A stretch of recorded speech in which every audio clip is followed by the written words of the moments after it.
بسم الله الرحمن الرحيم الحمد لله رب العالمين وصلى الله وسلم وبارك على عبده ورسوله نبينا محمد وعلى آله وصحبه ومن اهتدى بهديه واستنى بسنته إلى يوم الدين أما بعد السلام عليكم ورحمة الله وبركاته. We talked about the things that scholars have their consensus on, that they nullify your fasting. And we said that there are 7 things: eating, drinking, sexual intercourse, and the emission of semen intentionally. We have menstruation, the post-birth bleeding, and we have the apostasy, and finally the intentional vomiting. Now, it is not the minute you do one of these things, you immediately nullify and void your fasting. No, scholars say that you have to have 3 things altogether so that these things would nullify your fasting. The 3 things are: you should do it when you are knowledgeable.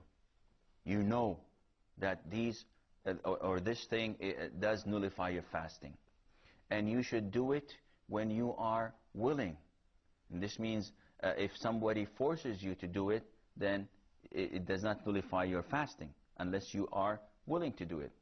And the last and 3rd thing, that you are remembering that this is not allowed for you.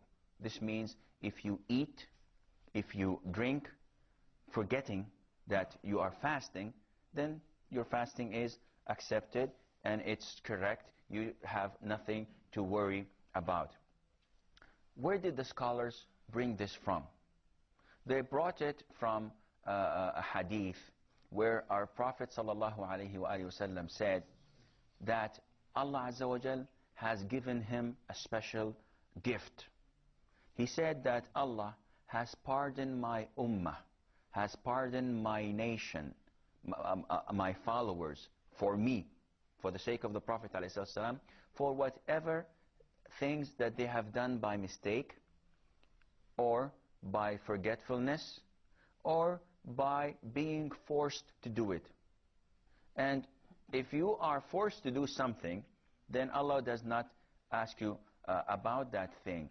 And forcing things is something that you should be careful of. For example, if somebody forces you at gunpoint to divorce your wife, go ahead and divorce her. But it depends on what you feel inside. Definitely you don't want to do that, but he's forcing you, so you divorce her. And after he leaves, as if nothing has happened. The divorce is void. It's not accepted because it was done unintentionally. You were forced to do it. And this happens if your father-in-law comes in, and his brothers and the family of the missus, they all come in and pressure you to do that. You may do that because of this pressure, because you're being forced, but it is not accounted for. Likewise, if someone forces you to give money or to make a gift, again, this is not permissible on his side. And you are not accounted for that if you were pressured and forced to do that. But if you're pressured and forced to do a sin, then you must not do that. As an example, if somebody at gunpoint tells you, you should kill this person, and you would say to myself, well, if I don't kill him, he's going to kill me. And I'm in need, I'm in jeopardy, man, I have to kill this guy. So I kill him. It tells you, kill this, the other one. And you kill him, and you kill like 100 and 200. Well, from the very beginning, man, die and don't kill anyone. Die and don't harm anyone. If somebody forces you to harm someone else, then you must not do that. Because if you do, you're sinful and you'll be accounted for that. But if something does not harm people, like divorcing your wife, this is not accounted for, and it's not going to be counted. It is neglected as if it did not happen. Likewise, if someone forces you to eat, someone pressures you and threatens you that if you don't eat, if you don't break your fast, I'm going to do this and that. If someone is standing on a bridge, for example, and is threatening to throw himself and kill himself, and if you don't break your fast, he's going to do that. So break your fast. Once you break your fast and he's on the safe side, on the pavement or whatever, and you capture this guy and you put him in a car and there's no threat of him committing suicide, then you continue your fasting.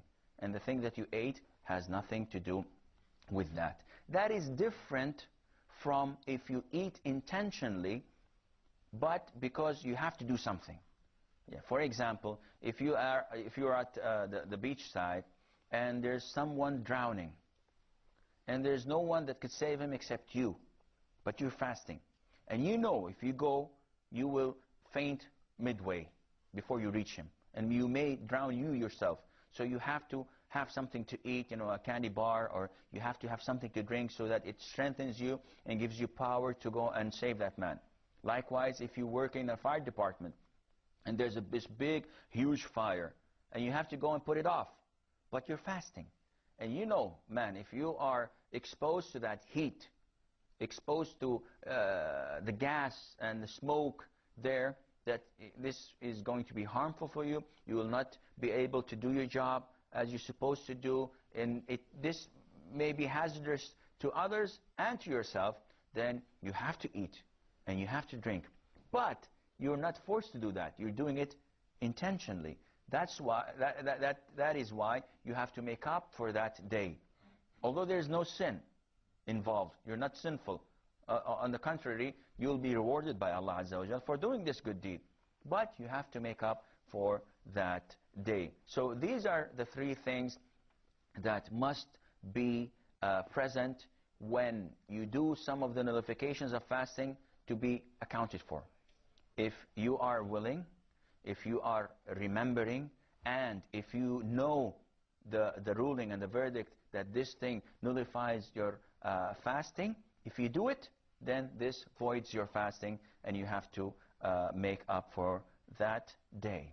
I think that this is enough for today's session. Do we have any questions here?